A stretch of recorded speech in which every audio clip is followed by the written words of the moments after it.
Hello, everybody. I'm Ralph Ben-Murgy. Welcome to Not That Kind of Rabbi. To be clear, I'm not a rabbi. I am a spiritual director, ordained that way, but my life has been mostly in broadcast and journalism, and I do work in politics and in the environment, mostly in the environment these days. But nonetheless, if I was going to be a rabbi, I wouldn't be that kind of rabbi. So that's what this podcast is really about. Trying to see things and talk to people through a spiritual lens. And often in our world, we shy away from that conversation. They tell you not to talk about religion or politics at the dinner table with friends. And so I said to my wife, then I can't go anywhere for dinner because those are the things I talk about because I believe them to be important to who we are as people. One of the things that we do as Jews is that we have what's called Yom Kippur, the Day of Atonement.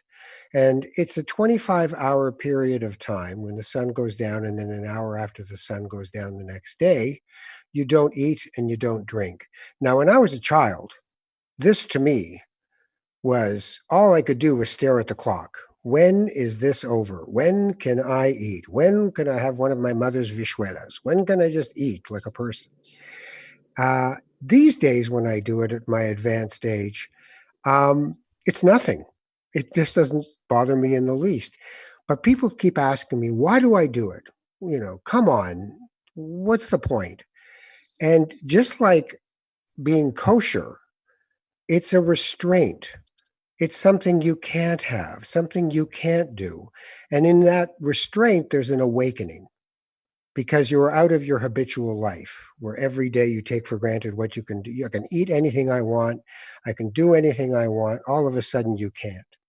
So that's our tradition. And there's about 4 times in the year where there is a day of fasting. What we don't have is what today, and this is a pre-tape, so I'll say it. Today is the first day of something much more interesting to me because I can't even imagine doing it for a month, and that is Ramadan.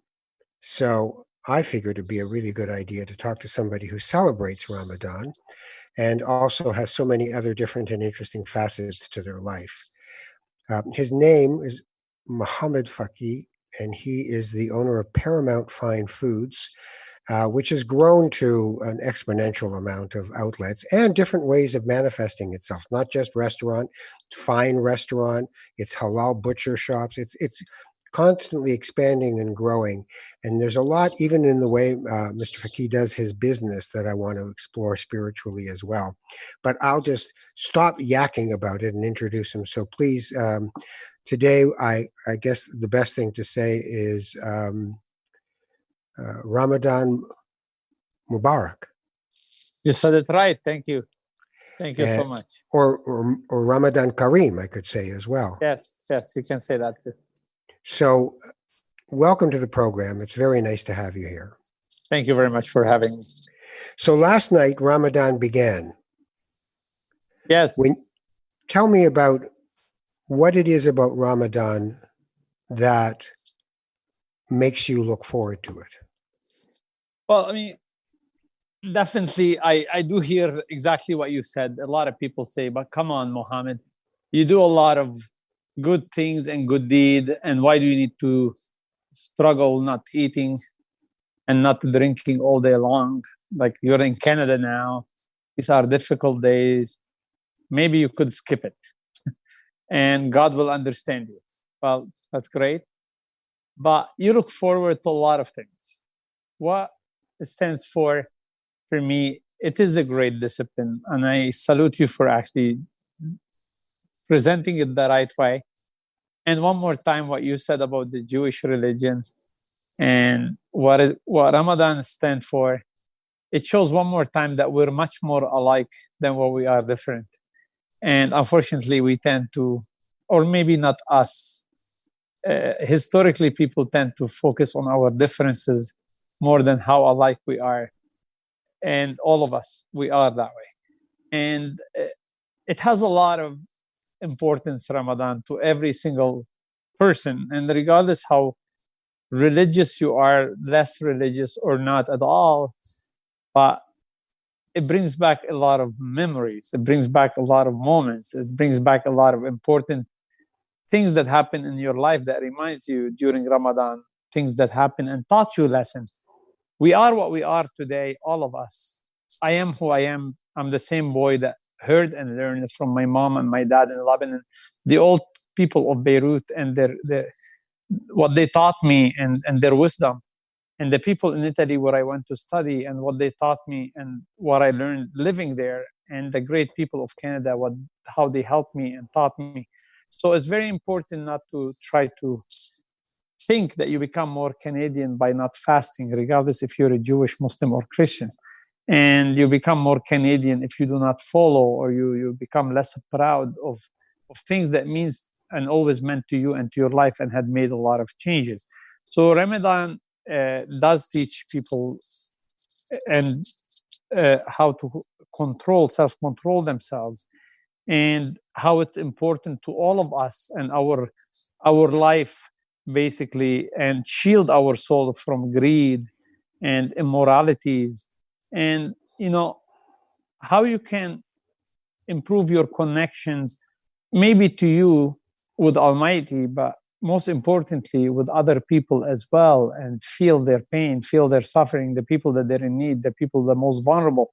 So Ramadan teaches you all that, and it teaches you more the fact that what's important in life, and how you could actually change the pattern of what you usually do every single day, and make you train yourself not to be that attached to the meal and the coffee and everything you've done every single minute for the rest of the year, for something that no one can see, for something that no one can prove. No one can prove that Ramadan teaches you that, or you can't show it in actual way that it does teaching you and making you feel what the poor people are feeling, but you still do it, and it makes it more valuable. It's so interesting because I know that as an immigrant myself and bringing customs from another part of the world with me, even on our Yom Kippur, it's stark, the contrast to me walking around in this world where most of the people in it aren't doing what I'm doing. So I wonder, during this month, there must also be a part that brings you separation in a way from other people in the Canadian culture, not in a negative way, but in a way that says, I am not what everyone is around here. There's a heightened awareness of the specialness of the event for you, I would think. It does, but in a good way. Yeah. I actually celebrate that my name is Mohamad, because it brings a conversation. And before we start this, you were talking about your name. And your name to a lot of people is different. Yeah, oh yeah. But different is beautiful. Imagine if we all looked alike, ate the same way, dressed up the same way. What a boring life would have been, right? So for me to hear about how you fast and listen to my other Jewish friends in the Jewish community, or my chef that's telling me about his mom, that she's from Morocco, and how they fast, it's beautiful. And for me to tell my Canadian friends and coworkers how we fast and telling them a story. And yesterday made a joke, or somebody made a joke, did you hear Ramadan was moved due to coronavirus? And right, so it's beautiful. Look, us being diverse, us being coming from different places, celebrating different things, but we don't have to celebrate it alone. And the Muslim religion, the Jewish religion, and the Christian religion, when you fast and when you do anything religious, part of it is to be good to others. And not others mean other Christian or other Muslims. Others as a human, right? Does not specify the same. And none of the words of the Torah, of the Bible, or of the Quran says be only good to your friends or neighbors, the Muslim ones. It doesn't say that. Yeah. Right? But as human beings, sometimes we end up going there. So in the Torah, it says, love the stranger. Yeah, right? Absolutely. And in the Quran, it talks about loving the stranger. The same way. And in Christianity, the compassionate Christ says, love the stranger. Yeah. And yet, there's the other part of it that you're not me. You don't understand who we are as people. Even to the point within the religions themselves, there's separations. You're Shiite, I'm Sunni. Uh, you don't do what I do. We're not the same Muslim. You're from Indonesia. So there's this whole two parts of what people are about, right? One is the particular part that says I'm a Lebanese Muslim, right? And the other part is the universal part.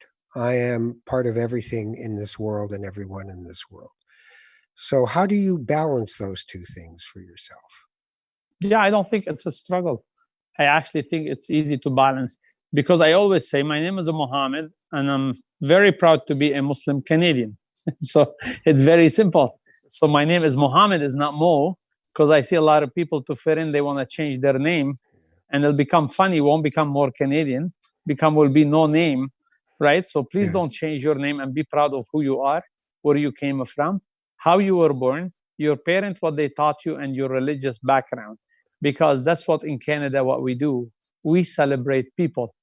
In Canada, we do celebrate people regardless where they're from. And number two, yeah, go ahead. Sometimes we don't. Sometimes And that's we fine, turn but I on each can. other. Oh, and of course, but that's on all of us Canadian is to work harder.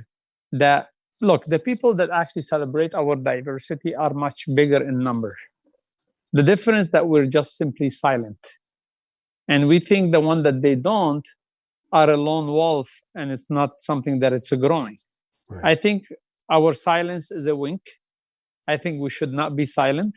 We should voice the fact that we celebrate our diversity and we do celebrate people, and even if they're different than us, because the others, the smaller percentage that focus on our differences will otherwise sound louder, just not because they're less, but they're louder because we're silent.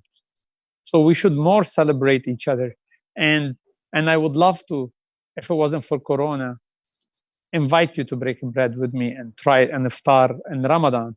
And I have invited a lot of time politicians to try a fasting a day or stopping water or food so they can feel, because a lot of time the joke is, oh, I'm sorry, now you can't eat. So, or teasing me as a friend, all of us, and this and that. But look,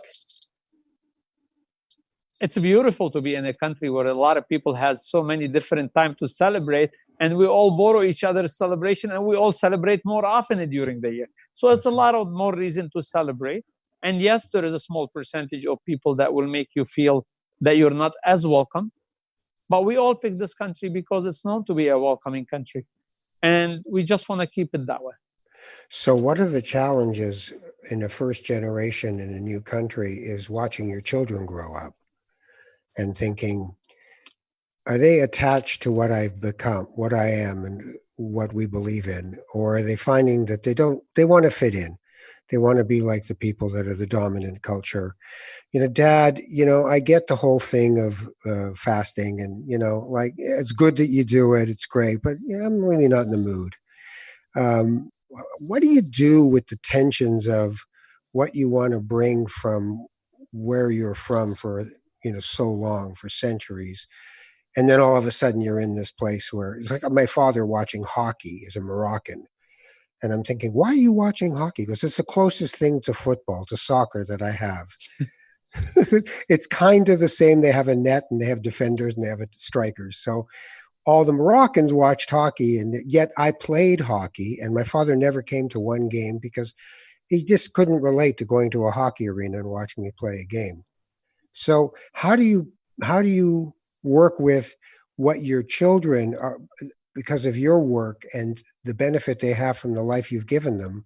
How do you make sure they don't forget what they are? I simply do what I do and live my life showing them and leading them per example. And a lot of people ask me that question about either that or how do you keep them grounded? Right. And the best way to do both is to get them to buy in. When the Quebec City mosque shooting happened, my son, born in Mississauga, as Canadian as Wayne Gretzky and more, he's a blonde and blue eyes because my grandma and his grandma on the other side are.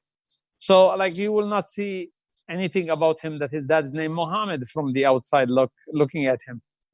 But at the same time, when the shooting of the Quebec mosque happened, I walked into the house. My wife texted me. She said, "Be careful. You're going to be questioned a million times.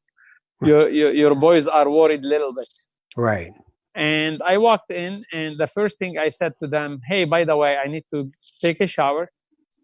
Did you hear what happened at the Quebec mosque?" I started the conversation, and they both said yes. I said, "While I'm taking a shower, can you think of something we can do to help?" So now I move them. From being worried and scared about being part of the solution. Right. And then you move them to be proud instead of being shy and scared to be, "I'm a Muslim and they just got shot in the mosque." Right. To someone, "I'm a Muslim, but I came from the opposite side to help. And I brought a positive message to a bad situation." So you get them involved, you get them to buy in the bigger picture, and something is bigger than you and the division of being Muslim, Christian, or Jewish. When they get involved with feeding the homeless, and they see homeless Muslim and homeless from all background, and Canadian homeless, they look different color of skin, different backgrounds, right? They feel that they're part of something that their religion asked them to do, but at the same time, the country where they want to fit in ask them to do, their religion celebrate, and the country that where they were born celebrates. So you make them part of something and bigger than them. And so to the extreme, my older son has a charity activity that he does once a year for himself with his couple of friends. And I have this famous story. Always, he asked me, "How did you grow giving back?" And I always say, we have a small box at our house called sadaqah, a shoebox. And my mom used to give me $5, and the last dollar she used to give me was in smaller 20 cents and 25 cents separated. And she used to ask me to drop the 25 cents in the sadaqah box before I leave. And the reason why she ingrained in me, she wired me when I was a kid, that the only way you will be blessed, the only way you will be protected, and the only way you'll succeed at school, if you study and you give to the needy. And you do something good before you start your day, then your whole day will be blessed. So here's a beautiful piece. We have the same thing called tzedakah. There we go. Tzedakah, sadaqah. Yeah. And it's the exact same thing. You know, as years ago, during the first Gulf War, I was a journalist on television at the time, and there was a professor in Amman who was going to be on the program. So he was on I could see him on a screen, and I was right here. And then he says, "And who is going to be speaking with me?" And they said, "His name is Ralph Ben Mergi." And he said, "Oh." And then I came on, I said, "Hello." And he goes, "Oh, we are cousins, yes?" And we both broke up laughing. So tzedakah, or sadaqah, is one of the pillars of faith, right? The 5 pillars: faith, prayer, pilgrimage, tzedakah, and Ramadan. And Hajj. Yeah, pilgrimage. Yeah, the Hajj. Yeah. On the way to work, you listen to Quran in the car? Before that, sometimes I wake up early. I always wake up early. You wake up at 4:30 in the morning, do you know? I do. You know that's crazy, right? You know that's a suggestion to everyone listening: please never announce that publicly, because I have people now texting me at 6 a.m. and say, "Sorry, I'm late," and I'm like, "What?" Like, the only reason I wake up so early because it'll give me the time alone. It'll give me the time of reflection. Yeah. It'll give me the time of 10 minutes of listening to the Quran sometime and feeling that I'm connected. And, even listening to the Quran, to me, those words and the voice and the sound, it gives me that comfort of being connected again. And it reminds me when I used to wake up or drive with my dad in the car, and he used to have the Quran on, right? In the car, I don't. I'm actually very outdated with my music and everything, because phone calls do not stop. And quite honestly, I just want a quiet time. So I don't listen to too much in my car. But yes, Yeah. at home in the morning, I always find a small, like 10 minutes, 15 minutes to play the Quran, listen to it. So in Torah, there's a schedule to it, right? Every week you do a new parsha, a new chapter, as it were. Is Quran work the same way, that you're tied to the calendar that way? No, it's not. I didn't think so, because the Christian Bible is not tied to calendar Yeah. either. So how do you choose what to listen to, or what to read? Well, I mean, it depends on the mood of learning or the mood of listening. Because sometimes you listen to learn, and sometimes you listen because it's spiritually makes you feel better just Right. listening. And on the learning part, or if you are, let's say, if you're upset or bothered by envy, so there is a part of the Quran surah that talks only about the envy, and how you can bring the envious to take to look at you differently, and hopefully bring them a closer in a positive way, and hopefully, right? So if that's what's bothering you, and you're in more feeling that you need something or answered or question or to hear a solution of the problem, if it's getting deeper into you and it's upsetting you really, then you'll go to exact same part or chapter that actually deals with that particular point. But 90% of the time is the comfort of listening of words that you know that every single word of those or verses will teach you something in you, and it gives you that comfort in your heart. Oh, now I'm jealous, because you get to pick the parts you want. We have to do the next part. It doesn't matter if we don't want to do it or not. Well, in sense of diversity, why don't we switch for a couple of weeks? Yeah, exactly. You have to go in order, and I get to do whatever the hell I want. Yes, exactly. So, how does your faith inform? From the outside, someone will go, "Oh yeah, that guy's a really good business guy. He's a gemologist from Lebanon who bought a shawarma shop that was broke, and look at it now. It's everywhere. It's Paramount Foods. How do you put faith into that, as opposed to, I'm a lean, mean entrepreneurial machine? How do you get it in there? I actually never been a lean, mean entrepreneurial machine.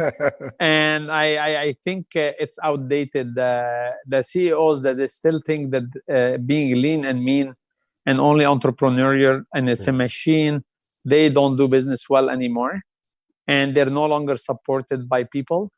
And customers do not want to support those kind of entities anymore. And therefore, I always lately, especially lately, I'm asking more CEOs to look at people, purpose, and plan it before profit, because the profit will follow. And today, it's a world of talents. And we call talents a complicated explanation of one simple word. It's people, human. We all lack good talents. All companies, all businesses, all good ideas need talents. And without being able to attract talents for more than just their salary, everybody will give them that salary. They need to find a reason within your company, within your culture, and within what you preach, what you represent, more and bigger than just the salary. And 90% is the community, humanity. Is the only thing bigger than all of us is a humanity. And when your team is proud and buy in to a company, that becomes to look more like a movement than a company, because purpose, people, and planet comes before profit, then they will work better.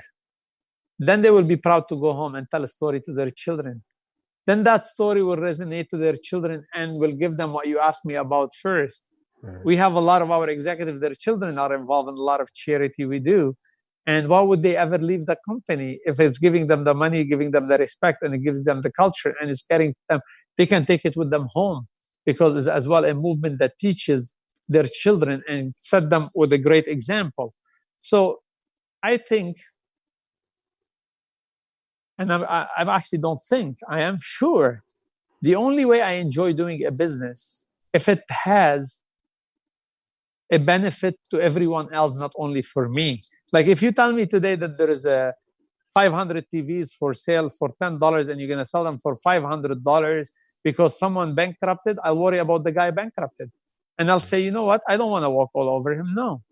No, sell them for $20 and let's take $15. We'll make 5%, 20%, and let's donate the rest to this guy or donate to a charity, right? Because that's not a business I'm in. And let's find a way that the benefit coming of your business has something to do with happiness, because people are confused between money and happiness, right? Money doesn't always make you happy. What makes you happy is when you do something that resonates inside, that makes your children proud and your parent proud and you proud. It's funny because I was a working class kid in a well-off neighborhood in Toronto, in Forest Hill. And everyone else was Eastern European Jews, and we were, Moroccan Jews who spoke Spanish at home. And I always would say that one of the gifts I got was that I grew up with kids who had a lot of money, and they were no happier or sadder than I was.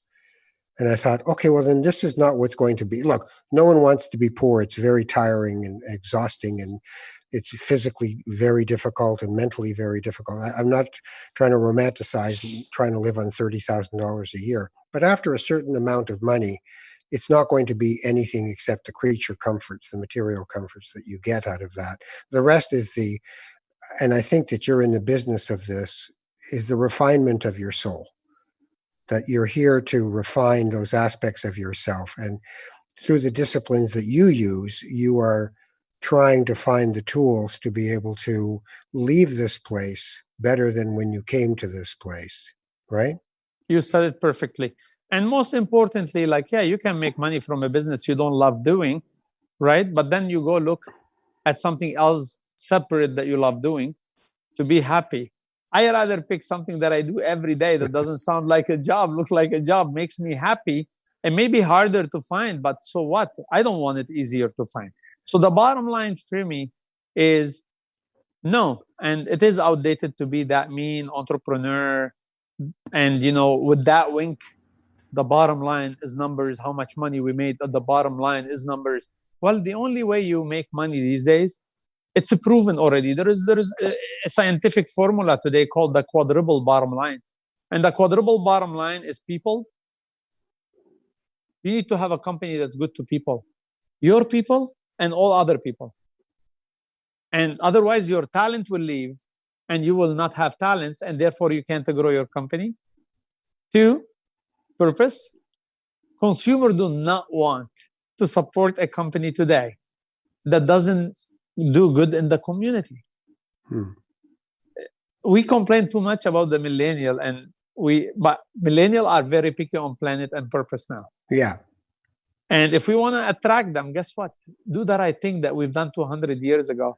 When my mom and your mom used to cook in a very big, meals and get people from the village to eat for free as much as they want, and do it just for the goodness of their heart without thinking it's a formula of business, today is an actual proven business strategy.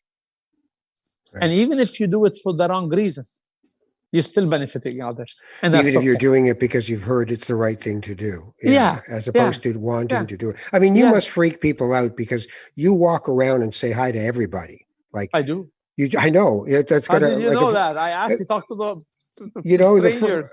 I'm telling you that I'm sure people on their first day on the job go home and go, like, the guy showed up at my desk. Like, he just walked in and was like, hi, I'm Mohamad. You go, oh, God, that's got to be the Mohamad who runs the place. Hi, what are you doing here?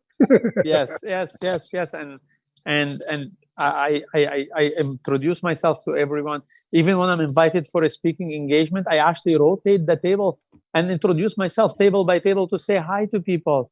Look, I'm not a CEO. I wasn't born to be. If the definition of a CEO is somebody with, that I have to act certain way, and like you said, has to be mean, and that's what entrepreneurial. Then I'm very proud to be the guy that lived in a basement apartment, shared basement apartment, and maybe I'm a staffer, born a staffer, remain all my life a staffer because I don't enjoy my office. I love coming table to table and hearing people's stories and their children. So Look, the bottom line is what's important is to be happy. And we hear a lot of stories. Someone has money, got sick, and this. It's all about the bottom line. You need to be happy, and you need to be happy with yourself. So, what does Quran tell you about happiness? Because for instance, in a Buddhist philosophy, one would say happiness is a moment, not a goal. It's not a life you're supposed to have, that you have to be the happy guy. That you'll be happy today, and for a moment you'll be sad today, and for another moment you'll be frustrated today, and another moment you'll be peaceful today. Uh, is there an architecture to happiness in the Islamic faith? Well, I mean, I don't know if there is one. Maybe I'm not the most expert on that particular one, but like for you, what for me pieces it's of it do different. you put together? I'm someone that what makes me happy is truly, look, I'm not someone that I could allow myself to go back to be hungry the way I was. I was hungry one night. I'll never forget it in my life. And One night? one night I was really hungry, like Tell me the whole about it. day. Tell I me. will tell you about it. I don't have a problem with that. I like those convictions. So there is a time where I was working at a coffee shop. And because I didn't have Canadian experience and they wouldn't hire me as a gemologist. And the landlord didn't know that I haven't got paid. And the third of the month, she was insisting about the rent. Right.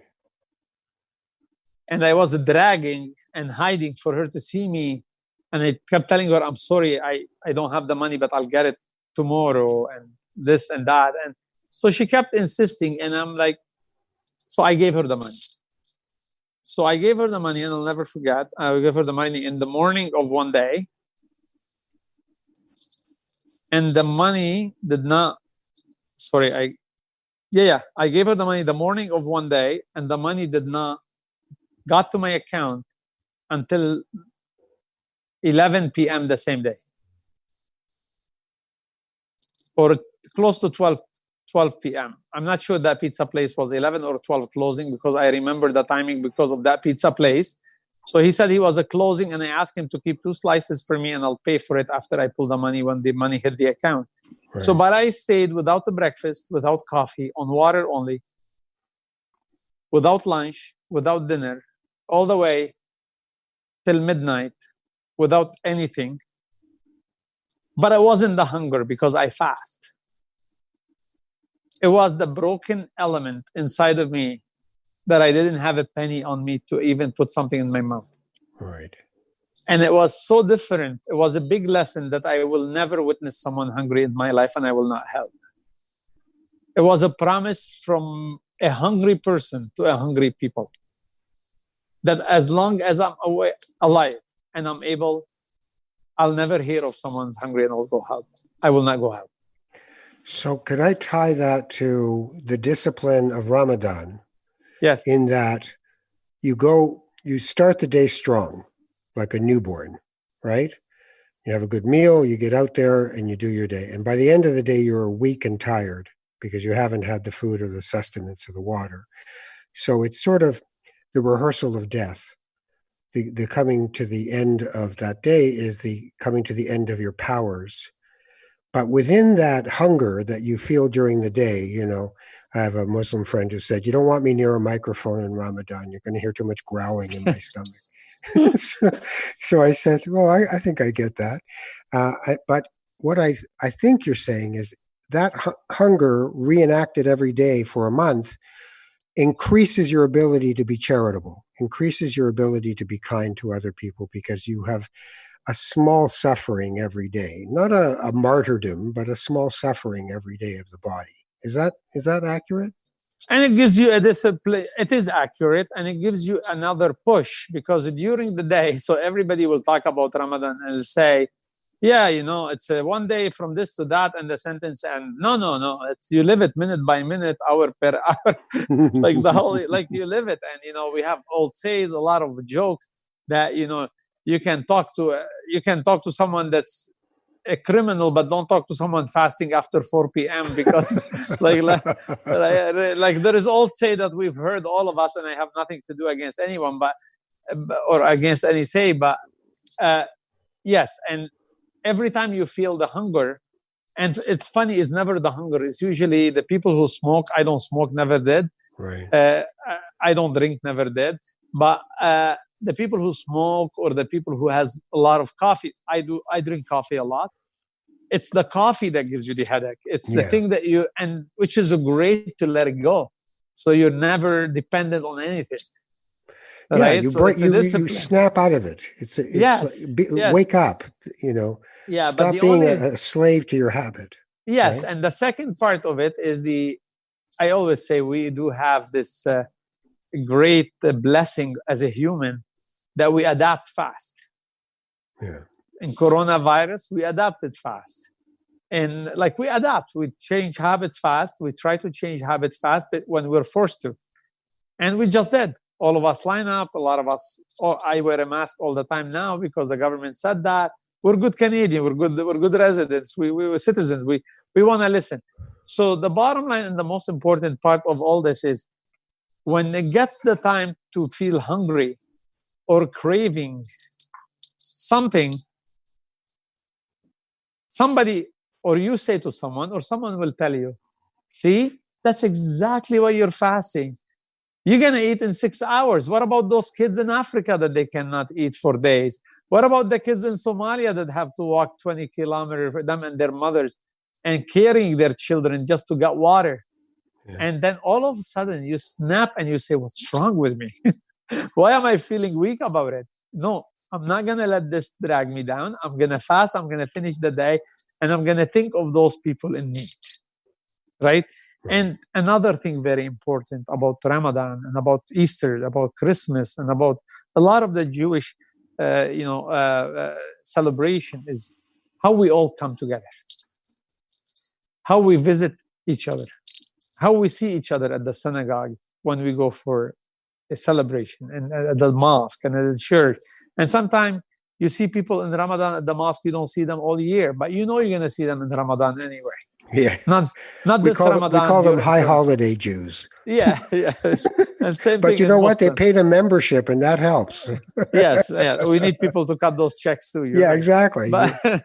But again, this is not going to happen this year with the coronavirus. Yeah. You're not going to see the people you're going to see in Ramadan. But again, it gives you time, one more time, to maybe have a meal over WebEx, share it with them. And unfortunately, it's not normal, but come closer to your family and to your children. And it'll give you that time too.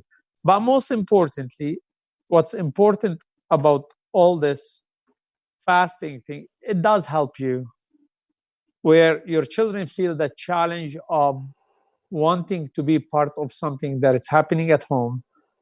And you feel like, are my children connected to what I want them to be connected? I truly want them only to be connected to humanitarian things more than specifically Islamic thing. But I do believe it's the same thing. I do believe 80%, 90%, and if you let me continue, say I continue to 99.99% of all our religion and humanity and humanitarian moves are the same. Yes, absolutely. We just express them differently, and we like that 0.01% for us to talk about. That's right. Many wells, one river, right? Yes, yes. And that's the way we have to go to do what we do. So if one of your kids, one of your sons said, Dad, I like to have a drink once in a while when he gets older, and he goes, I'm going to have some wine and going to have a vodka. Or Dad, I'd like you to meet my girlfriend, Sarah Herskowitz. How are you going to be with all that? I'm fine. I'm fine. You know what? You're like me. It's like I say I'm fine, but there's a little part of me that feels sad, that thinks, oh, but you don't want to drop the ball. We've been doing this for in your case, for 1400 years, but we don't want to drop the ball, right? I wouldn't. I would say I'm fine because I've made my own choices when I was a kid Yeah. and when I was young.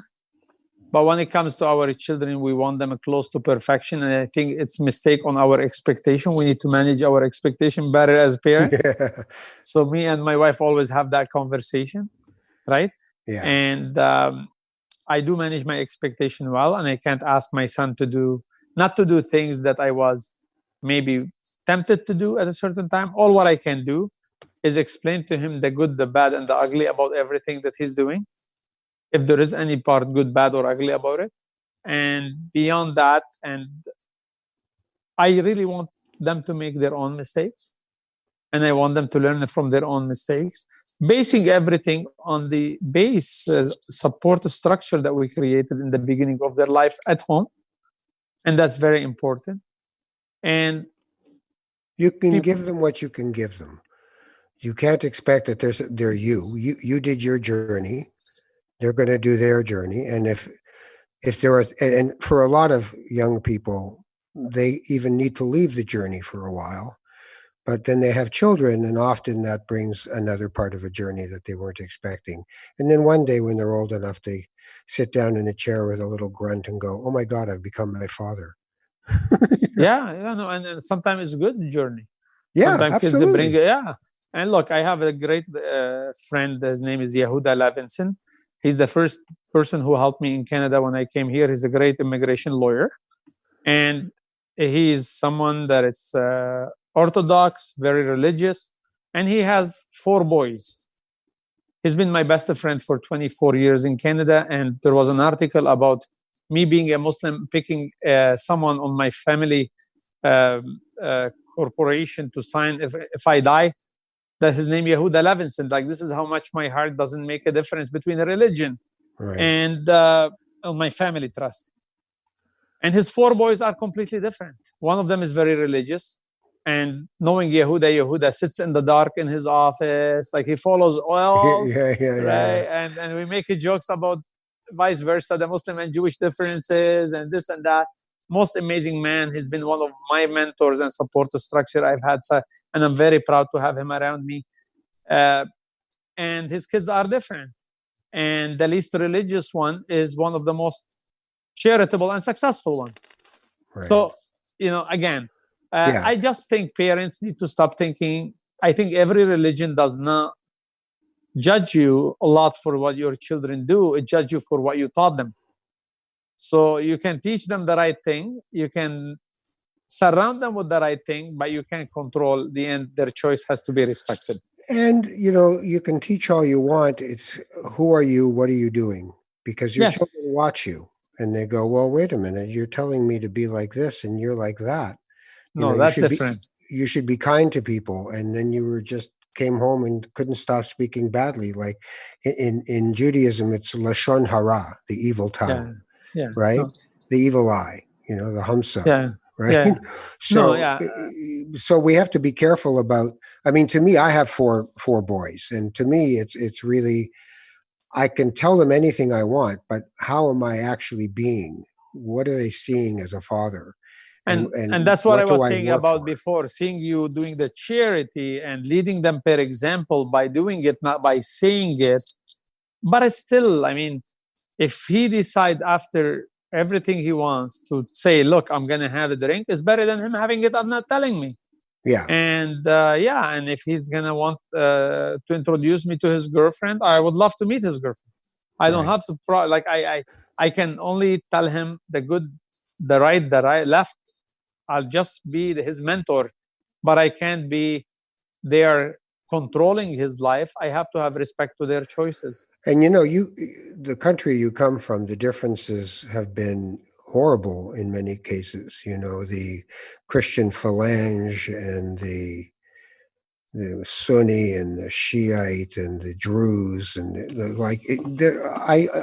always broke my heart to see how much pain there was, the Jamal family, and just now. Wow, you have more information than me.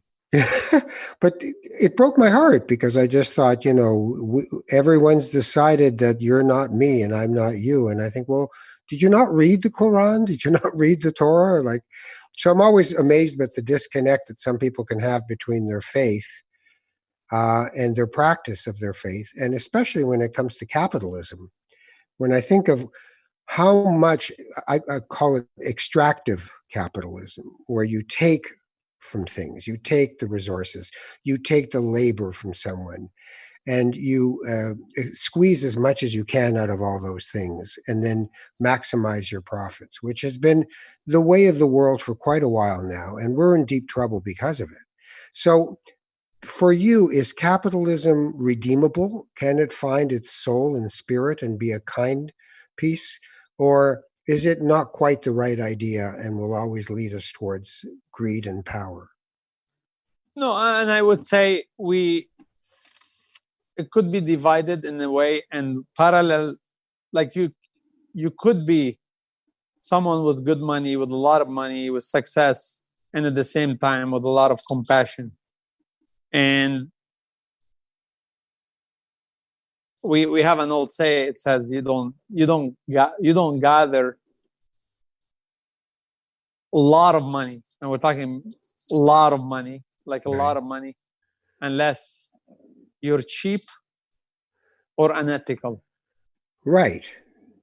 So you could have, and the reason why you want, because if you're generous, even if you have a lot of money, you give it back. But how you get the money, that's the part. Because you can do it by really exploiting people. You can do it like, much of the world still does that. But you could as well make the money by doing businesses that you hire people, and while you're doing business and profiting, give back to the community and help other people. Are you alone in that, or do you find you have a lot of company in that? It's becoming more. It's like when I used to talk about it 10 years ago, people used to call me dreamer. Right. Now we have a new group that talk about it in a lip service way. And they know that there is some adjustment need to happen to their company for them to have, we call it social corporate responsibility now. Right. But that can be a whitewash where you try to look good for everybody, but really you're still in the business of taking as much as you can. That's what I said. It's called that way. Lip service. But, absolutely. So, but it's moving into stages. But it's better than 10 years ago. And 10 years from today will be better than today. Right? But a lot of business people now, like you see, there is Dandy Appliances, there is a couple business leaders in the US that they bought factories that they didn't think they'll make money, but they wanted to make them break even just because of the amount of staff in them. Right? And those 90% comes from people they had early struggle in their life, or people that actually still connected to certain, some people call it religious things that they learned in the early days, and I call it that they grew up in an environment where people comes as a very important asset to anyone's life. And being happy alone without a support structure that is happy with you, and being okay alone without your community happy or at least satisfied or at least not hungry or at least not vulnerable, doesn't make you okay anymore. Doesn't make you safe anymore. So there is a group of a lot, I wouldn't say a lot, but there is a group of entrepreneurs start believing in it more than just talking about it. And there is some of them has the money, they don't believe in it. Their shareholders are expecting them to do more on that level now. Maybe not because of the right reason, maybe because of the right reason. Right. So they're cutting the check. But we need to celebrate more the people that does it for the right reason, because as a community, even in politics, in life, we become what we celebrate. And right. So we have a president of the United States. Yes. Who has become what has been celebrated, which is winner take all. and you're fired and winner take all, and the objectification and commodification of people and their energies and their lives. And I find it to be a very sad time in human history in many ways, because if it wasn't for this great pause that we're in, if it wasn't for everyone having to do Ramadan, whether they wanted to or not, and being isolated and alone in that, and having to wake up to how they're living their life, this planet is on a course that within 10 years, we will have killed our mother. We will have killed Mother Nature. And it's a serious thing. And if we think this COVID thing is an issue, you ain't seen nothing yet.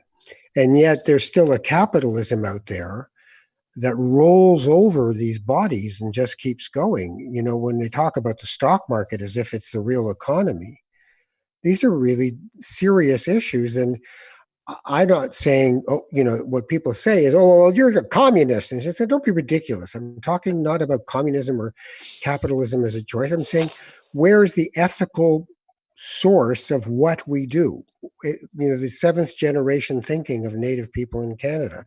Is this good for people 7 generations from now? If it isn't, I shouldn't be doing it. It's really quite simple. I agree.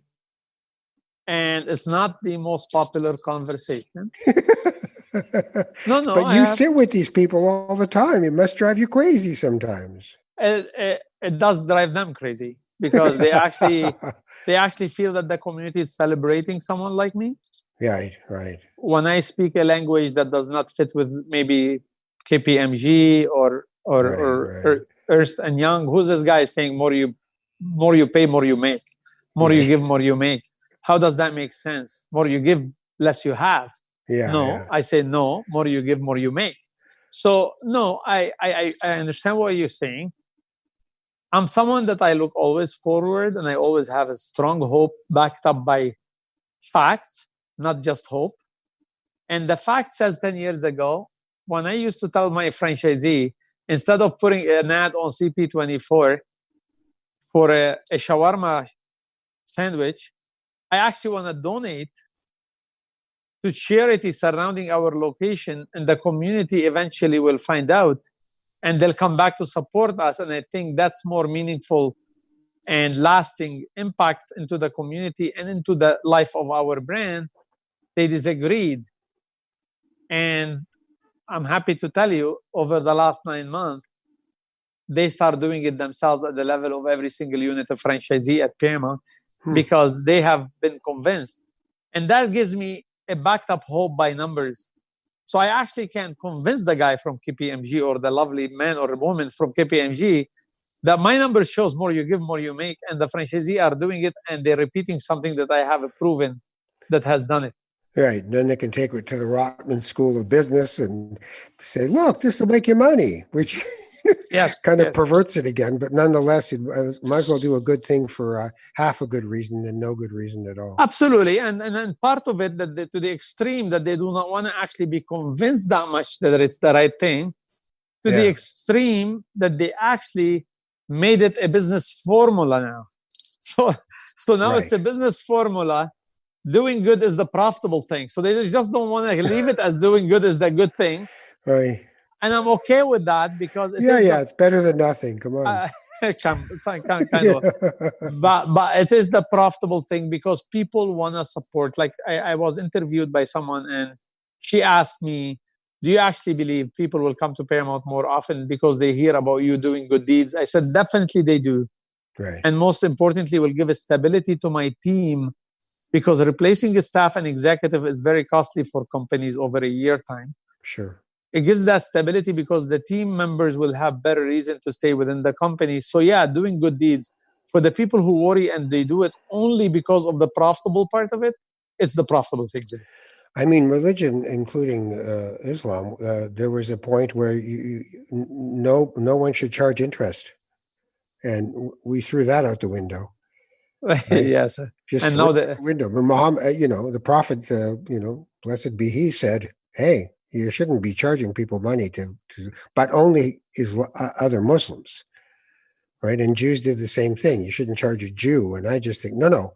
If you're going to do that kind of, charitable giving, then, to me, there's a universal to all this. And I hope that in your organization, that there is a kind of an, I would love it if you guys had, I don't know if you do, but an interfaith ability to deal with each other and an ability to counsel on a spiritual level. I guess that's my bias as a spiritual director, but I sort of think there's a whole part of people's lives that they leave outside the door of the office, that they leave it in their car.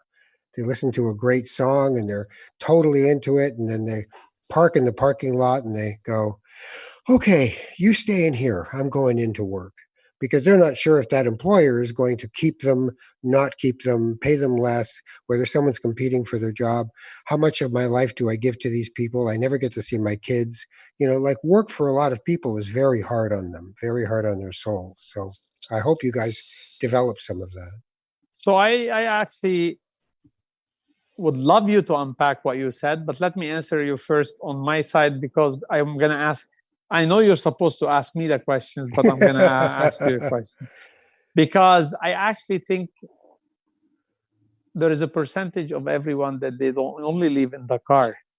There is a percentage of everyone's knowledge and information and feeling and what they do that they live within, according to how comfortable they feel within the environment surrounding them and the people there. So how much our staff leave part of their spiritual or non-spiritual in the car is our CEO's fault and our culture.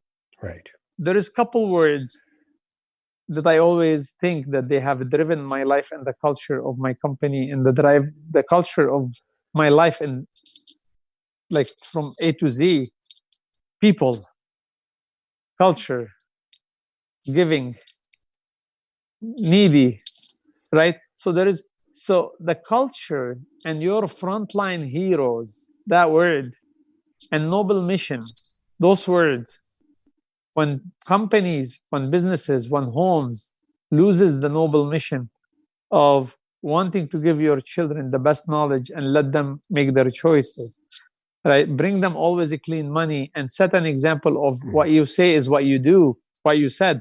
You can't tell your children not to do something and they see you the opposite, right? So the amount and the percentage that your team leave in the car is your problem, you as a CEO, how much you made them that you do celebrate people and you do celebrate their diversity. And forget about that. Even for the CEOs that they are only profit driven. Yeah. Diverse idea bring you diverse opportunity that you 90% did not see before. So having the ability of letting your people or making them feel comfortable enough to bring 100% of them to work is 100% more opportunity for the business. Beautiful. Exactly. So even the language I love of that a idea prophet. of clean money. Yes, of course. That's something, you could just, we're going to make money here, but it's going to be clean money. And we're going to be charitable about how we are with that money. I love that. Well, because making money in an unethical way and being Boy, like, I always imagine that to be a very lonely thing, to know that the way you got this.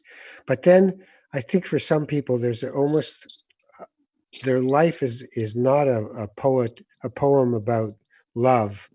It's about lost love, and this is their revenge. Like, I'll show those people who thought I was going to be nothing.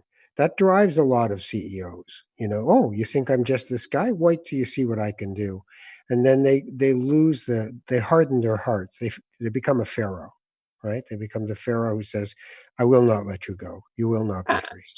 But the biggest percentage, as the study showed, that it's competitiveness that gets to the extreme that everything is allowed, right? Yeah. So it's mostly competitiveness and who's more successful and who has more to the extreme, right? But a good news to anyone listening to this, let me tell you, I'm not the richest out of a lot of CEO that I meet with, but due to the things that I've done with heart, due to the good things that I've done with my team, by helping others than the vulnerable, I've never attended a place where people did not feel that they have 1% way to not respect me.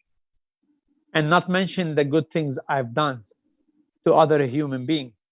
And hopefully the people listening, you have a choice to be and in both of them you're successful entrepreneur, but where what you do is for the betterment of all or the betterment of only yourself. And these are the two choices. And I hope you see an example of someone that does work 21 hours a day, never stop smiling, nothing hurt except my jaws.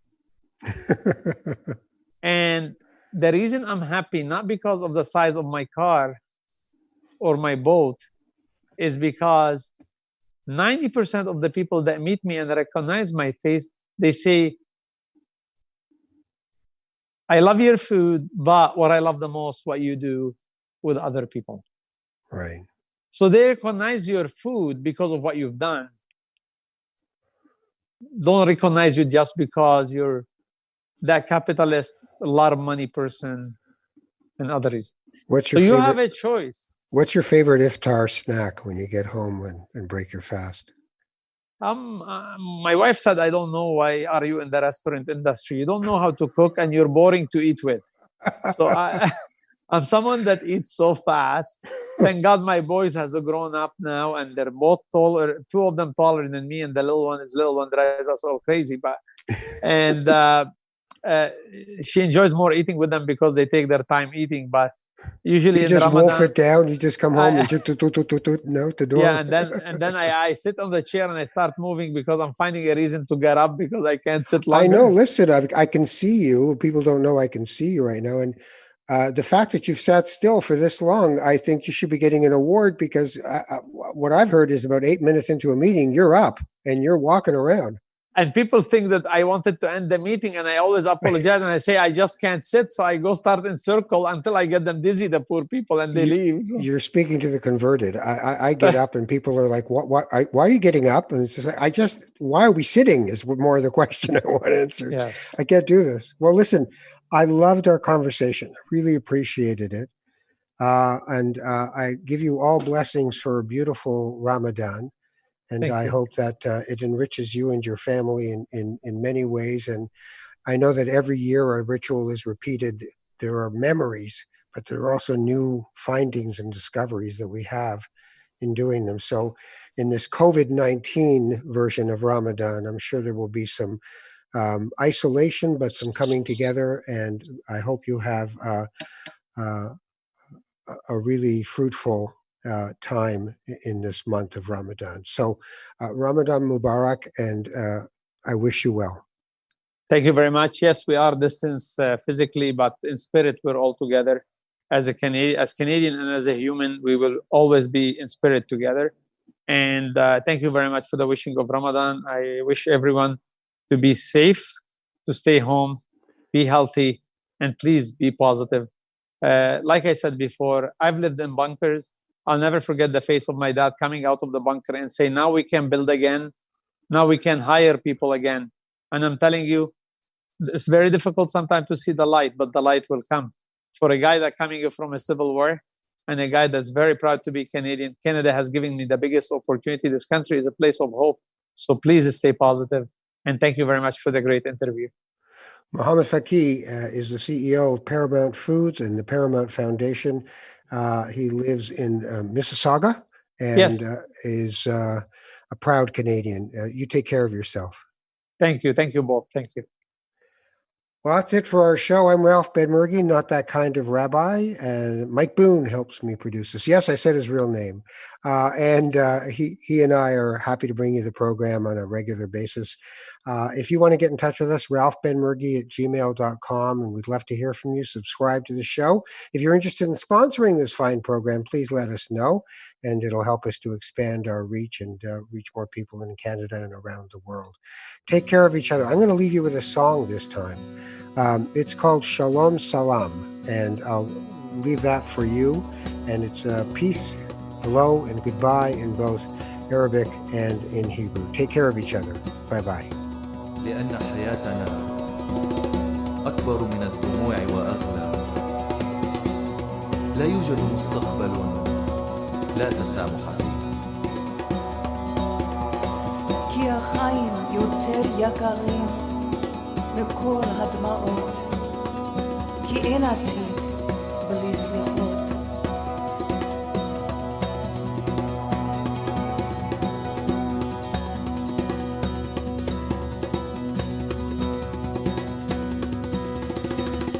שמענו את השיר שלכם שבא מרחוק, שבא מבפנים מתוך הלב. وأخيرا أمنيتكم كسرت الحائط والآن نشعر باشتياقكم من داخل قلوبنا.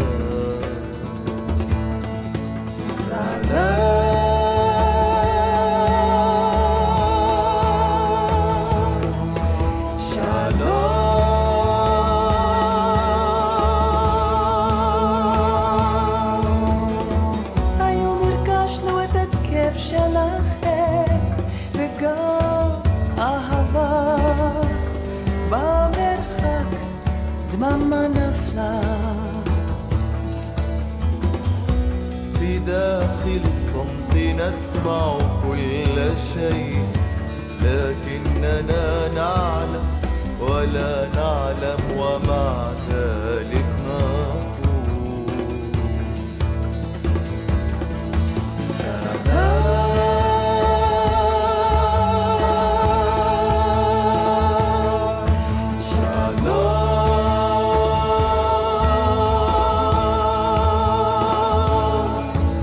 نقول הזמן יש מלחמה, למה לא מגיעה אהבה?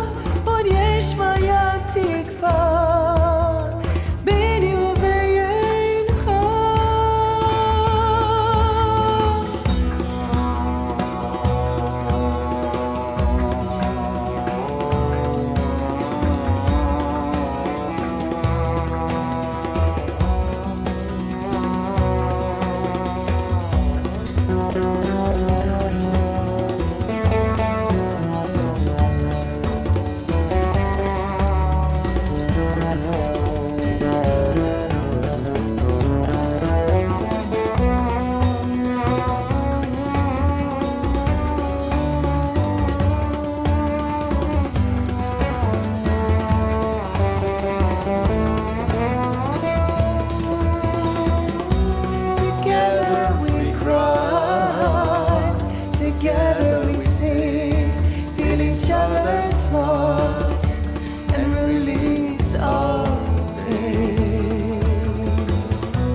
لأن حياتنا أكبر من الدموع وأغلى.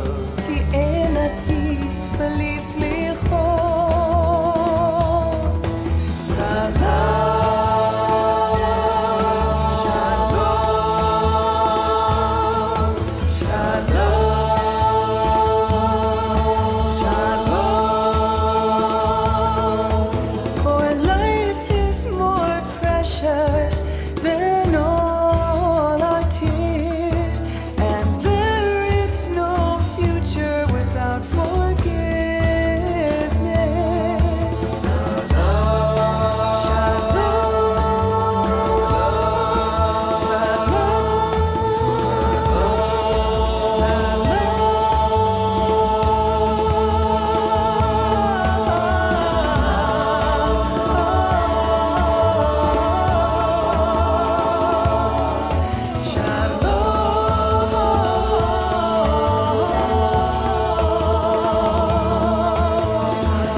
سلام.